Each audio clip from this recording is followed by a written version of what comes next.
We want to take this opportunity to thank all South Africans who voted for the EFF, and we are humbled by the support we have received.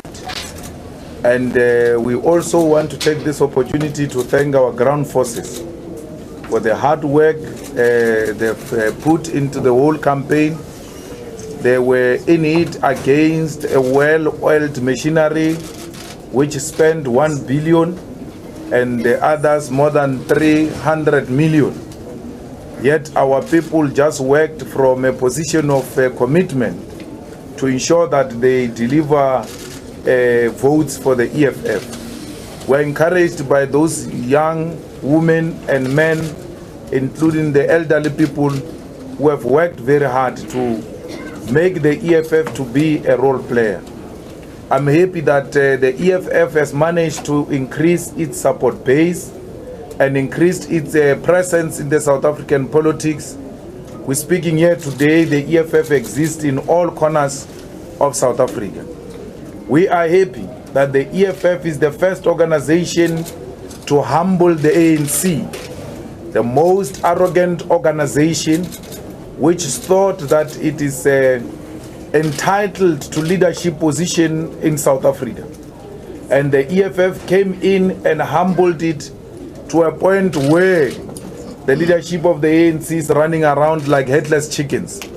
They do not know whether they are coming or going because of this 3-year-old organization. And if this organization can do that in 3 years' time, you can imagine what this organization is going to do for South Africans.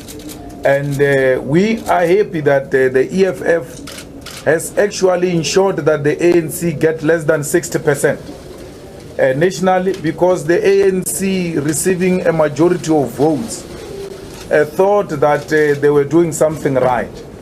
Now the whispering is too loud.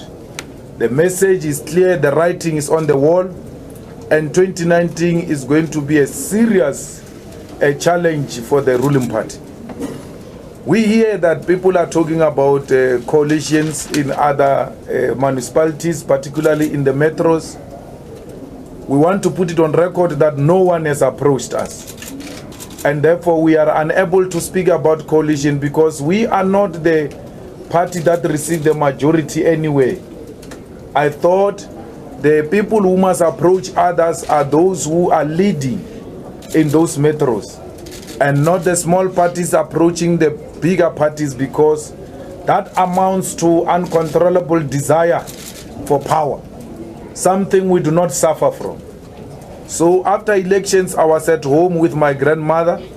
There was nothing I was doing, really, taking some rest, because the people are busy counting the elections. So we have not been busy engaging with anyone. We are not going to do that. We're not going to talk to anyone. We're not going to approach anyone. We will wait for those who are interested to approach us, and then we'll take the discussion from there.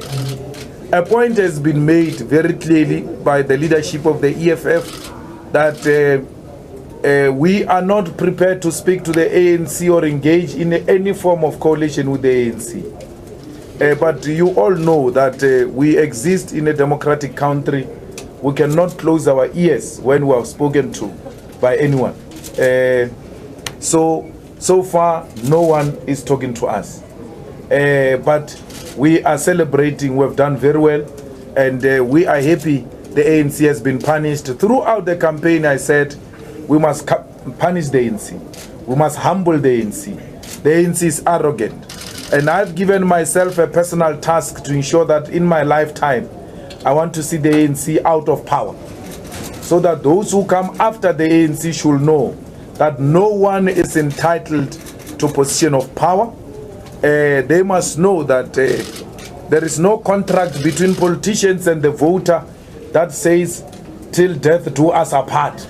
There's no such a contract. Here, our marriage depends on your ability to deliver. We want a government which is a blesser to the poor. If you are not a blesser to the poor as government, you are out.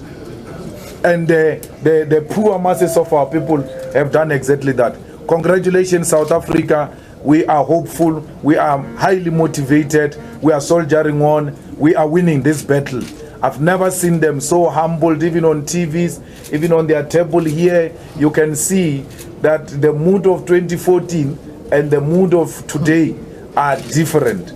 If we're in America, the Americans were going to be showing us the footages. You see, the problem here at home is that we are not that advanced with our journalists. Americans were going to be showing us the footages of 2014 and the footages of 2016.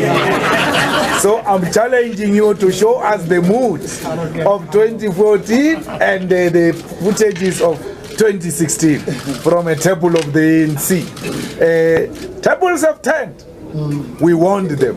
Don't play against the Constitution. You will not win when you play against the Constitution. The Constitution of South Africa today is dancing because they undermined it. The people have been speaking and saying, don't do what you are doing. They were not listening.